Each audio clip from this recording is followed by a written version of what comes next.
Hello again, and welcome back to an introduction to oceanography. This is chapter 8 from the text, Essentials of Oceanography, the 7th edition by Tom Garrison. Chapter 8 talking about ocean circulations. How do the oceans circulate through the ocean basins? Not only around the ocean basins, but from the upper levels of the ocean down to the bottom levels of the ocean. And what impact does that have on the ocean? And what impact does it also have on the globe? How does it impact the climate of the globe? So let's talk about the main concepts we'll be covering in chapter 8. All right, our first concept, ocean circulation is driven by wind and the differences in water density. Second, we'll look at the fact that surface currents are wind-driven movements of waters, but also driven by density differences between temperature and salinity.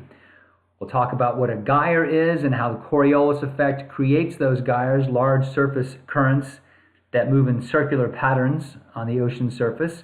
We're going to get into the El Niño and the Southern Oscillation and why they are exceptions to the normal wind and current flow. We'll talk about water masses that form at the ocean surface and how they retain their distinct properties as they sink and sort into identifiable layers. So first and foremost, ocean currents are driven by winds.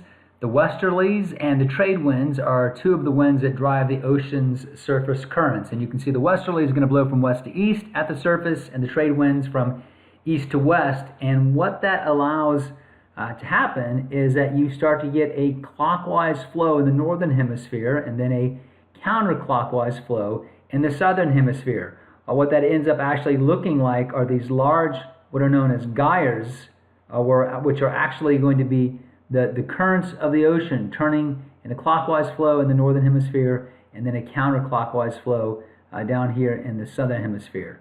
And each of the main ocean basins has one of these large gyres, one of these circular flows. So about 10% of the water in the world ocean is involved in surface currents. Only that 10%. Water flowing horizontally in the uppermost 400 meters of the ocean, driven mainly by wind friction. So winds driven by uneven solar heating. Again, remember, at the equator we heat up, at the poles we cool off. So air rises at the equator, moves north and sinks at the poles and moves back south. So winds are driven by uneven solar heating of the Earth's surface. They spin due to the Coriolis effect and drive the movement of the ocean surface currents. The prime movers are the powerful westerlies and the persistent easterlies, those northeast and southeast trade winds. Surface currents travel at a speed no greater than about 3% of the wind speed. So if you have winds moving at 100 miles per hour over the ocean, the surface currents only move there at about 3 miles per hour. So the wind really has to be lots and lots of wind to create these surface currents, lots of persistent wind. So what are the effects of those ocean currents? They transfer heat from the tropics to the polar regions, they influence weather and climate, and they also distribute nutrients and scatter organisms around the globe. So a combination of 4 forces, the sun's heat, surface winds, Coriolis, and gravity, circulates the ocean surfaces clockwise in the northern hemisphere and counterclockwise in the southern hemisphere, forming the gyres that we just talked about. So in this illustration, well, for those are the 2 gyres that I showed you in the last slide. In this illustration, the North Atlantic gyre, it's a series of 4 interconnecting currents with different flow characteristics and temperatures. You have the North Equatorial Current, you have the Gulf Stream, the North Atlantic Current, and the Canary Current. And these currents are driven by the northeast trade winds and the westerlies, and they result in this one large gyre in the North Atlantic. So in the northern hemisphere, the topmost layer of the ocean will flow at about 45 degrees to the right of the wind direction. So it's the same in the southern hemisphere, but it's to the left of the wind direction. So let's just talk about the northern hemisphere, where Coriolis will deflect the ocean current about 45 degrees to the right of the wind direction. Surface water blown by the winds at point A will then veer to the right of the initial path and continue eastward. And then water at point B veers to the right, here's B, and continues westward. And again, creating that ocean gyre that we see in the major ocean basins. And this veering of 45 degrees is known as Ekman currents, or the Ekman model, or the Ekman spiral, depending on how you want to define it. So again, the wind at the surface is blowing in this direction, And because of Coriolis, the surface water blows at about 45 degrees to the right of it. But each additional layer deeper and deeper in the water also blows to the right, or moves to the right of the layer above it. So as you go deeper and deeper, those ocean currents continue to move to the right of the initial flow until you get to the very, very bottom layer, which almost is moving in the opposite direction. So a body of water can be thought of as a set of layers. The top layer is driven forward by the wind, and each layer below is moved by friction. Each succeeding layer then moves with a slower speed and at an angle to the layer immediately above it, to the right in the northern hemisphere, to the left in the southern hemisphere, until water motion becomes almost negligible. Although the direction of movement varies with each layer in the stack, the theoretical net flow of the water in the northern hemisphere is about 90 degrees to the right of the prevailing wind. Now, the previous slide we talked about 45 degrees. That is going to be for the surface water. When you consider all of the water movement in the entire deep layer in which the movement is affected, the net effect is about a 90 degrees. So at the surface, it's about a 45 degree flow, but the net effect is about a 90 degree flow to the actual wind motion. And again, this is known as the Ekman spiral. The effect of Ekman spiraling and the Coriolis effect cause the water within the gyre to move essentially in a circular pattern. This is the northeast trade wind. This is the water at point B. The direction of movement is about 45 degrees, and then it continues to be deflected to the right, and the water continues clockwise. It does not continue clockwise into a spiral, but instead generally moves in that circular motion around the basin.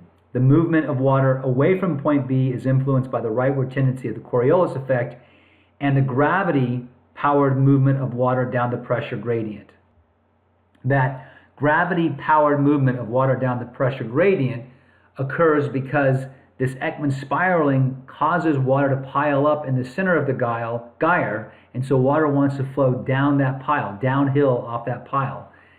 There is a hill of water in each ocean basin. There's a hill of water in the North Atlantic formed by the Ekman transport. The surface of the North Atlantic is raised through wind motion and Ekman transport to form a low hill.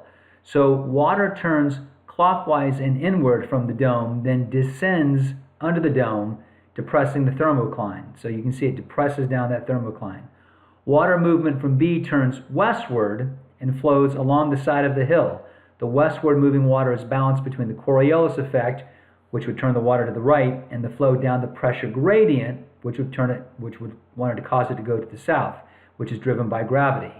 Thus, the water in a gyre kind of moves around the edge of the ocean basin. So it's a combination of the Ekman current turning it to the right, combined with this downhill movement turning it south, that just causes it to generally and gradually move in a clockwise flow around the ocean basin. So another way to look at this surface current flowing around the periphery of the ocean basin, again, the water at point B is being blown from the north and east by the trade winds. That's want to deflect it to the right by the Coriolis effect. Continued deflection by the Coriolis effect would theoretically then cause that water to spiral in if there were no other impacts on the water. But the other impact on the water is the fact that that inward turning, that right turning, causes the water in the middle of the ocean to pile up. It's a small hill, but it's there nonetheless. And there is a gradient, or a pressure gradient, or a force down that hill. So that is this arrow from north to south. The arrow from south to north is the Coriolis effect, and the net effect of the water is to be deflected to the west and then basically around that ocean basin.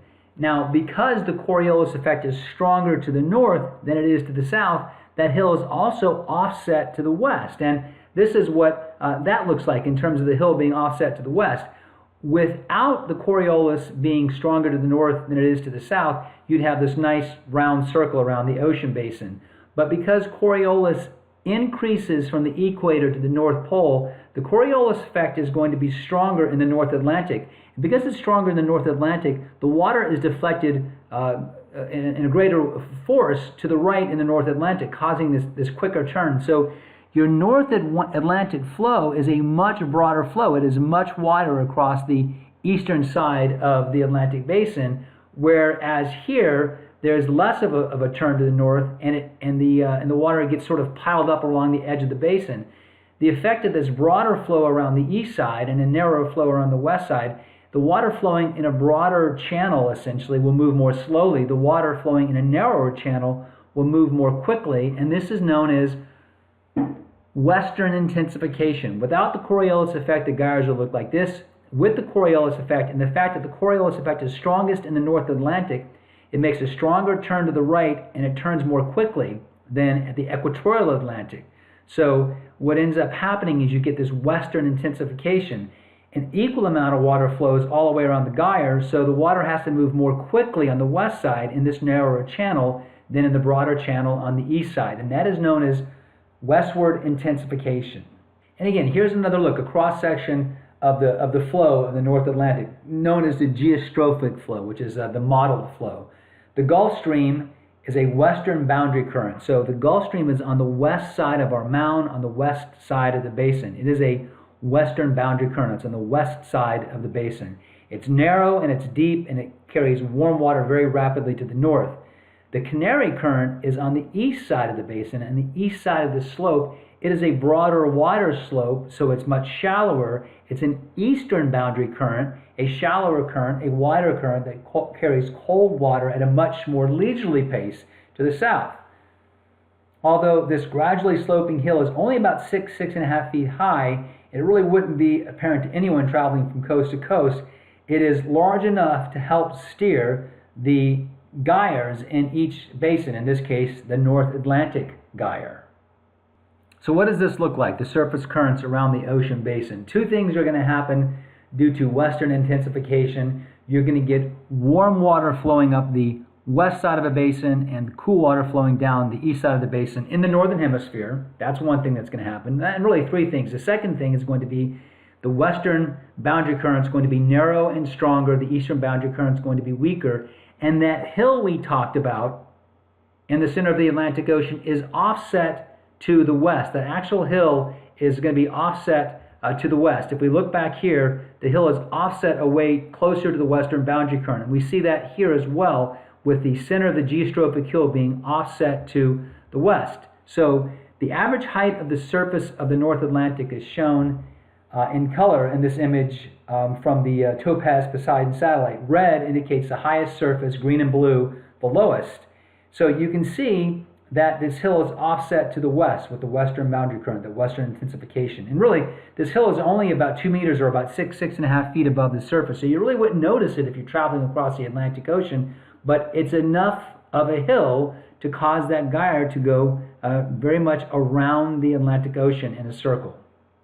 All right, there are 6 great gyres. There is the North Atlantic gyre, which we talked a lot about, the South Atlantic gyre, North Pacific, South Pacific, and then the Indian Ocean gyre. And you can see how the west side of the northern hemisphere carries warm water north, because what we're looking at here are sea surface temperatures.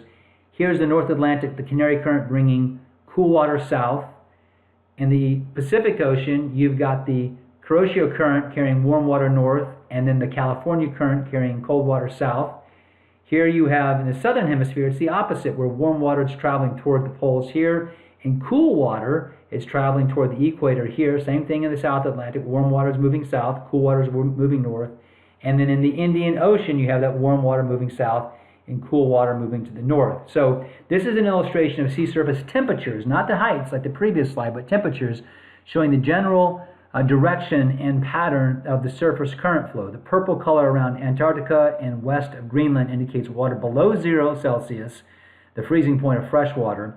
Note that the distortion of the temperature patterns that we would expect from the effects of solar heating alone, that is just warm at the equator, that warm water is twisted northward in the northern hemisphere and counterclockwise and southward in the southern hemisphere.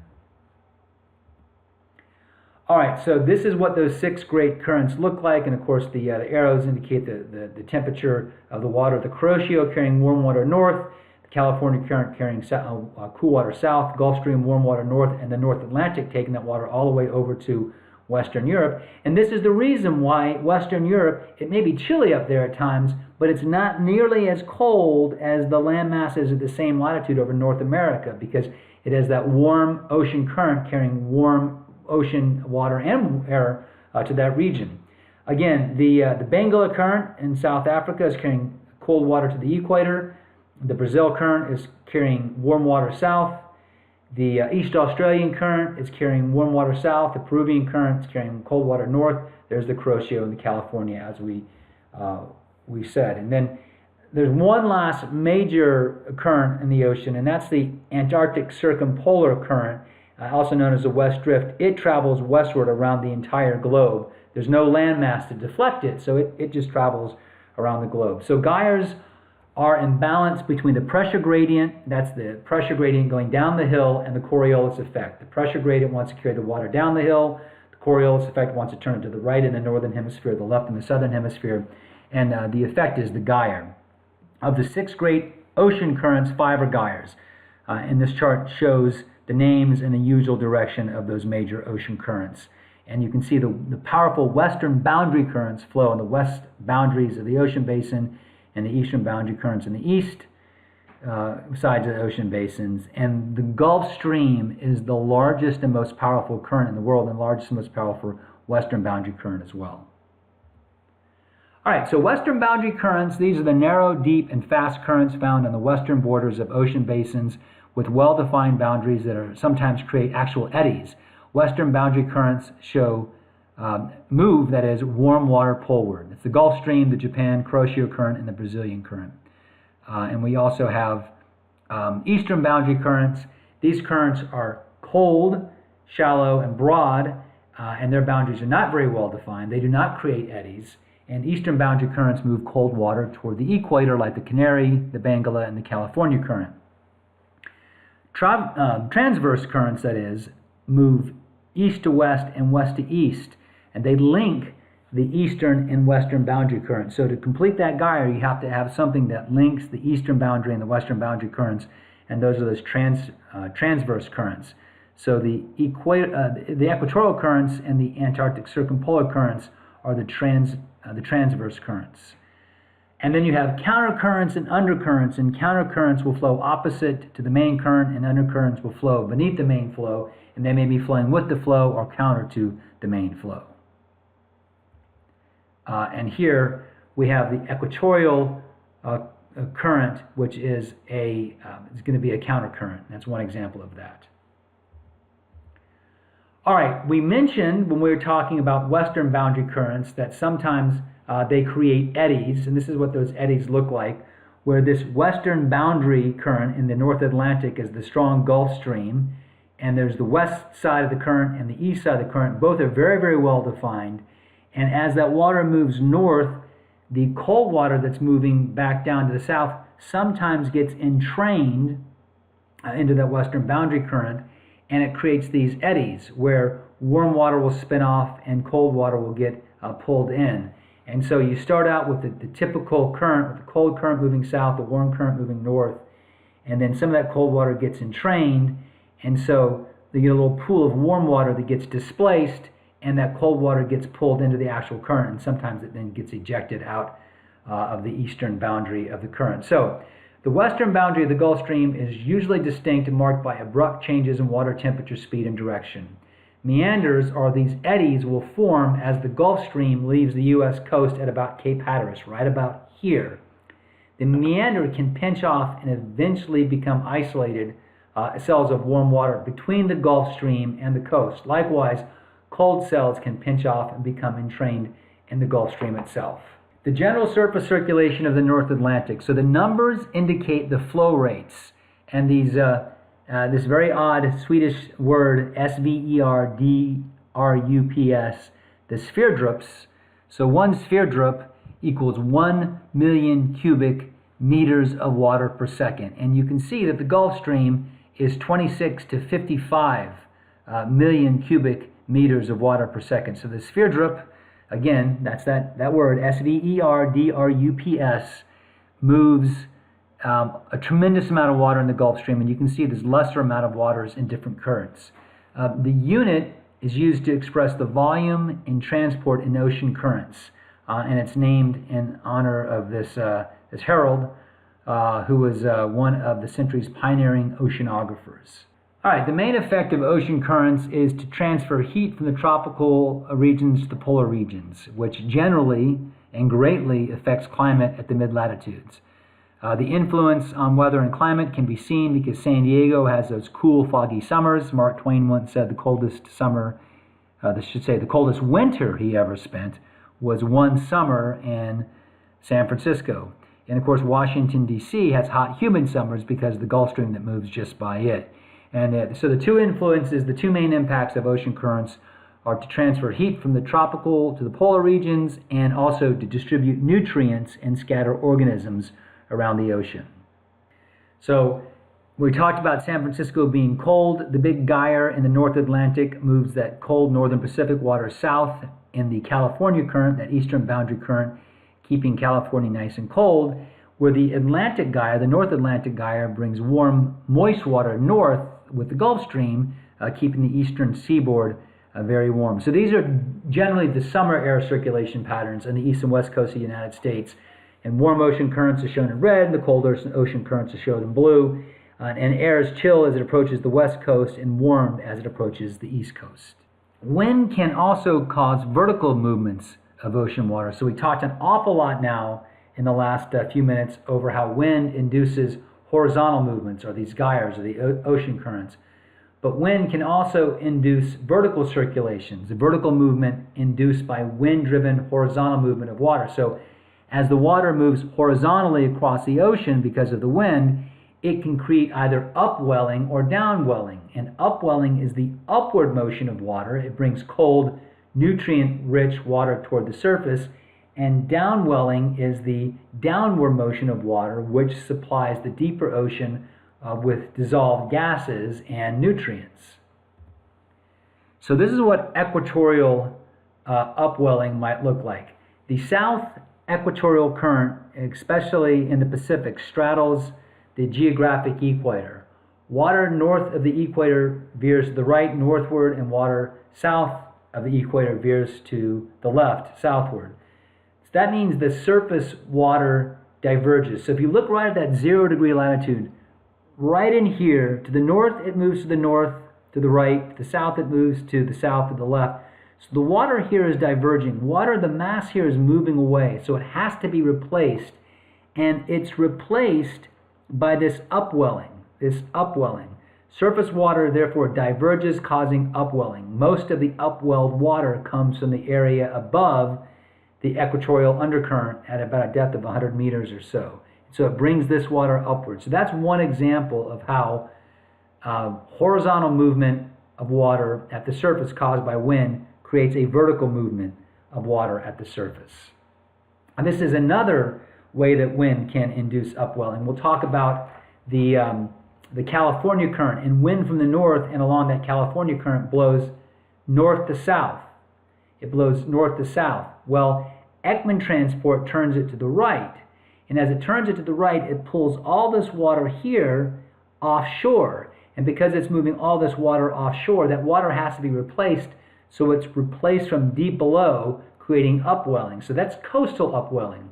In the northern hemisphere, coastal upwelling can be caused by winds from the north blowing along the west coast of the continent. Water is moved offshore by Ekman transport and is replaced by cold, deep, nutrient-laden water. In this diagram, the temperature of the ocean surface is shown is in degrees Celsius. And so what's very important about this is off the coast of California, that Ekman transport, or that offshore movement of water, brings very cold, nutrient-rich water up along the coast of California. And that's why California is well known for its, not only its kelp beds, but its small bait fish, its sardines and its smelt and its grunion and different types of fish, because they come to the surface because all that nutrient-rich water is there. And of course that feeds larger and larger fish. All right, you can also get downwelling can also occur. So if the wind is blowing south along the northern hemisphere west coast for a prolonged period of time, so a south wind, you're going to get the water moving northward and therefore turning to the right, and that's going to pull water off the Atlantic or onshore. When it hits the coast, it goes down. So areas of downwelling, that's going to be warmer water, will be low in nutrients and relatively low in nutrient and biological activity at all, but it can supply the ocean with dissolved gases, meaning there's a lot of ocean atmosphere interaction where oxygen, carbon dioxide, nitrogen will dissolve into the surface of the ocean. And if this south wind creates a right turn because of Ekman current or Ekman transport, it pulls water onshore and forces water down, so that warmer water at the surface gets forced down, taking dissolved gases below. So again, a south wind creating a south current, Ekman transport forcing water toward the coast, and then downwelling occur. So winds creating horizontal movement of water, creating vertical movement of water. All right, so we're going to talk a little bit about what's known as El Nino, and of course there's also La Nina. But I'll tell you right off the bat, La Nina is kind of a something the media created. Really what we have is El Nino and then non-El Nino years. And the El Nino is tied to something called the Southern Oscillation. So sometimes El Nino is known as ENSO, which is El Nino, E-N-S-O, Southern Oscillation. So what we're looking at is a non-El Nino year. So this on the right-hand side is the normal situation across the Pacific Ocean. So what you're looking at is Pacific equatorial regions. And in the Pacific equatorial regions, because we have a northeast trade wind and a southeast trade wind, that equatorial transverse current moves from east to west. It moves from east to west. And so what that causes is air to rise off the surface in the west, because you get nice warm water over here, and sink toward the surface back in the east, because you're going to have colder water here. Remember, cold water is brought in from the north, from the south that is, with the Peru current. California current brings cold water in from the north here. Cold water, the air sinks over that cold water. Warm water here, air rises over that warm water. And so the typical non-El Nino year has a lot of warm water piled up on the west side of the Pacific Ocean, and cloudy wet weather where we have dry weather on the east side.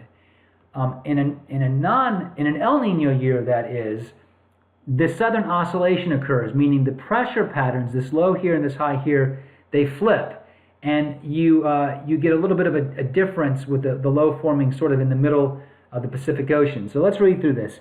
In an El Nino year, when the southern oscillation develops, the trade winds diminish and then reverse. So what happens is the trade winds that are blowing in here, they weaken and reverse, and that allows all this warm water, instead of flowing to the west, all that warm water flows back to the east. And where all the warm water in a non-El Nino year is piled up on the west side of the Pacific with cold water over here, in an El Nino year, because the trade winds flip or reverse, that's the oscillation, the winds blow back down that gradient, and you get much, much warmer water over the central equatorial Pacific Ocean. In an El Nino year, when the southern oscillation develops, the trade winds diminish and then reverse, leading to an eastward movement of warm water along the equator. That is the eastward movement right there of the warm water along the equator. The surface waters of the central and eastern Pacific therefore become warmer, and storms over land may actually increase. In a non-El Nino year, normally the air and surface water flow westward, and an upwelling of cold water occurs along the west coast of Central and South America. So this is the El Nino year, with this warm water flowing back toward the central and eastern Pacific, and in a non-El Nino year, where all that warm water stays back here on the west side of the Pacific Basin. This is what the kind of the periodicity, or how often those events happen. This goes back to about 1950, and we see the different El Nino years. So 1987 we had a big El Nino year, and then 1998 we had a big El Nino year. And you see that these El Nino periods may last for 3 or 4 to 7 years, and then the non-El Nino. So the equatorial Pacific goes from being warmer than normal to colder than normal, then warmer than normal, then colder than normal. Here again, 1998, much warmer than normal, then in through 2000, colder than normal. And then we had a period of warmer than colder. And so that is sort of the period of El Nino and non-El Nino years. The impact of an El Nino season is the warming of the equatorial waters of the Pacific Ocean, so the region actually south of Hawaii. And that warming of that equatorial water creates a much stronger, persistent jet stream moving across this part of the Pacific Ocean. And with the low pressure that sets up south of Alaska, it just produces a very, very wet and stormy pattern that moves across essentially the southern tier of the United States. This strong wind also moves all the way across the Gulf of Mexico and into the Atlantic Ocean. And during an El Niño year, this strong subtropical jet actually helps to reduce the number of hurricanes that form, or if hurricanes do form, it tends to deflect them out into the Atlantic Ocean quickly, that is, in the Atlantic Basin.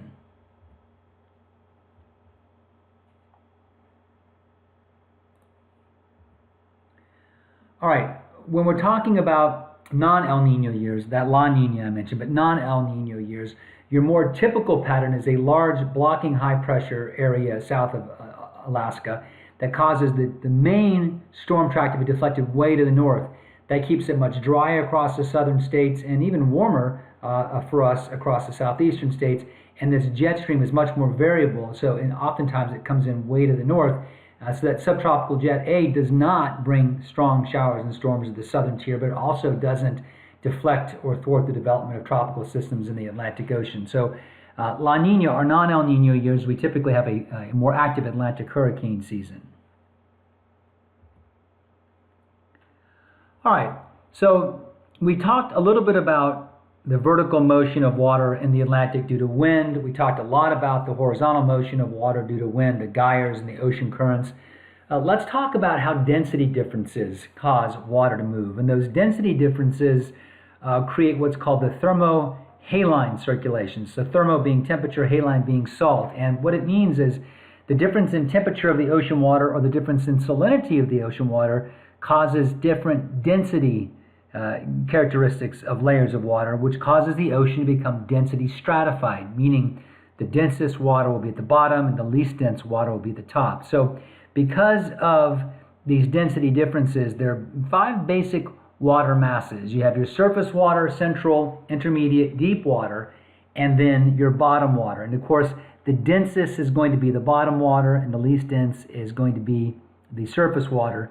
The coldest and saltiest, the bottom water, and the clearest, the least salty, and the warmest, the surface water. So deep water forms and then downwells in polar regions, meaning when water gets up to the polar areas, it gets very, very cold and begins to turn to ice. Well, when ice forms, only the pure water transition has a phase change from liquid to solid. So of all the water in the polar regions that may have salts in it, as that water turns to ice, the salt is left behind, which means the ice forms, leaving behind very cold, very salty water that tends to downwell or sink. So deep water forms and downwells in the polar regions. It becomes Antarctic bottom water or North Atlantic deep water. And this formation and movement of deep water definitely affects the climate. All right, so this global circulation creates a global heat connection. So let's go through this. This is what's known as the Great Global Conveyor Belt.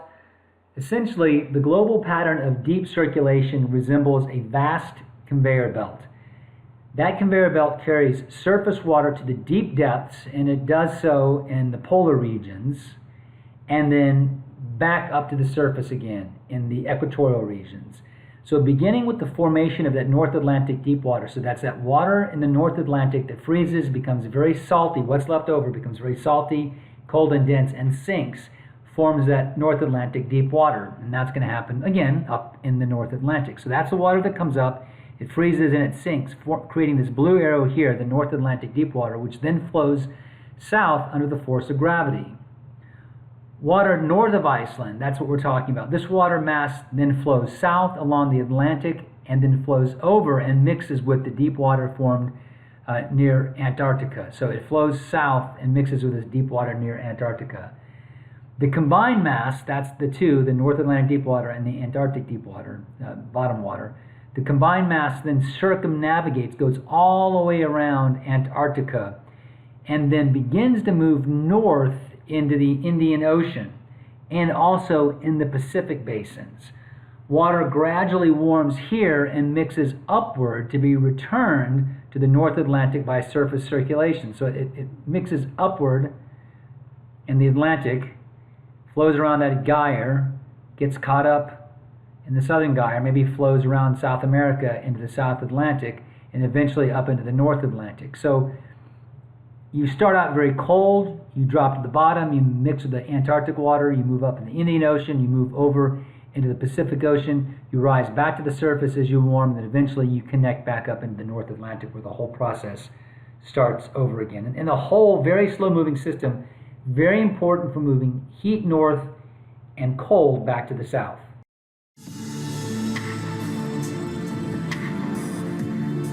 It's called the Great Ocean Conveyor, and it's one of the most powerful forces on the planet. It's made up of warm currents which travel at the surface, whilst at the bottom of the ocean are much colder currents. The conveyor transports oxygen, nutrients and warmth around the world. It's vital to the health of all life on Earth. Yet the conveyor wouldn't keep flowing if it wasn't for what happens in the cold northern oceans.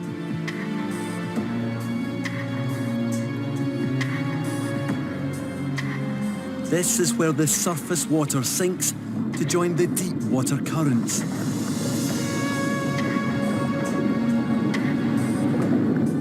The sinking happens because the water's very cold. This makes it dense and heavy, so it plunges to the bottom of the ocean. And it's this sinking water which keeps the entire conveyor moving. As it travels south, it hugs the ocean floor until it warms at the equator, where it eventually rises to complete the circuit.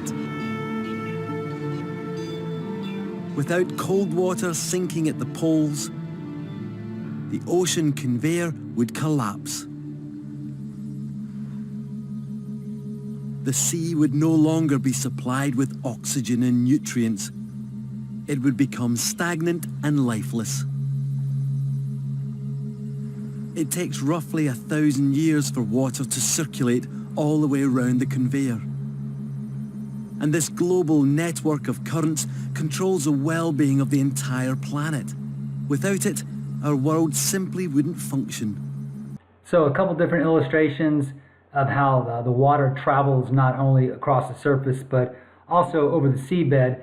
At the left, the water layers and deep circulation of the Atlantic Ocean here. So we see where water sinks in the northern parts of the Atlantic Ocean up near Greenland and Iceland as salty water turns to ice, leaving behind very salty, very cold water, which is more dense, and so it sinks. It sinks down to the bottom of the Atlantic Ocean and then flows south until it gets down to about Antarctica, where the same processes cause water to sink in Antarctica. The water turns to ice, leaving behind cold, salty water. It sinks. Those two masses mix. The Antarctic bottom water and the North Atlantic deep water, they mix, and then they travel either over into the Indian Ocean or the Pacific Ocean, and then some upwelling and warming brings them back up to the surface, creating the entire circulation. And so to the right, you have a model of the thermocline circulation caused by heating in the low latitude. So here you heat the water up, it becomes less dense, and then chilling in the higher latitudes that causes the water to sink. And again, so these differences in both salinity and in temperature create density differences that cause this water to move around the globe, the global conveyor belt. And here's a very simplified view of the thermohaline, both heat and salt, or heat and salinity, temperature and salinity circulation in the Atlantic. Surface water becomes dense and sinks at the north and south polar regions, being denser. Antarctic bottom water slips beneath North Atlantic deep water, and the two kind of mix to some degree there. The water then gradually rises across a very large area in the tropical temperate zones, then flows poleward to repeat the cycle. As it talked about in the text, fresh water arriving in the North Atlantic from rapidly melting polar ice could slow the formation of the North Atlantic deep water, with big implications in the climate of Europe. So what that's telling us is that if the climate warms to a degree that the polar regions see a great deal of ice melt, then all that fresh water that would come from that ice melt would then cause that North Atlantic deep water to form more slowly, because there wouldn't be the density differences. And that could cause some big impacts in terms of chilling the climates of Europe. So that's one of those interesting feedback mechanisms where the warming of the globe may cause the melting of polar ice, but the melting of polar ice actually slowing down the global conveyor belt and therefore cooling Western Europe. In Chapter 8, we've learned that ocean water circulates in currents and that surface currents affect only the uppermost 10% of the world's ocean. The movement of surface currents is powered ultimately by the warmth of the sun, but it's the warmth of the sun and the differential heating of the Earth's surface that causes the winds, and the winds are what effectively cause the ocean currents to begin moving. Water and surface currents tends to flow horizontally, but we also learn that horizontal movement of water along the coastline or near the equator can actually cause a vertical response in water. So horizontal movement of water because of winds can create vertical movements of water. Surface currents also transfer heat from the tropics to the polar regions, and they influence weather and climate. And again, one of the primary ways we see that is with the Gulf Stream transitioning very warm water into the North Atlantic that keeps Western Europe much warmer than it might be at that latitude. The ocean currents also distribute, whether they're horizontal or vertical, distribute nutrients and scatter organisms, and they have also, as we learned in chapters 1 and 2, contributed to the spread of humanity to remote islands, and of course, important factors in maritime commerce. So the other 90% of the ocean water that lies below the surface zone is driven by the force of gravity and density differences in water layers. As dense water sinks and less dense water rises, the world's ocean becomes density stratified. Because density is largely a function of temperature and salinity, the movement of deep water due to density differences is called thermohaline circulation. Currents near the seafloor flow as slow river-like masses in some places, but for the most part, the greatest volumes of deep water creep along through the ocean at the ocean's floor at an almost imperceptible pace. And the Coriolis effect, gravity, and friction shape the direction and the volume of surface currents and the thermohaline circulation. So that does wrap up Chapter 8. Chapter 9, we're going to talk about waves.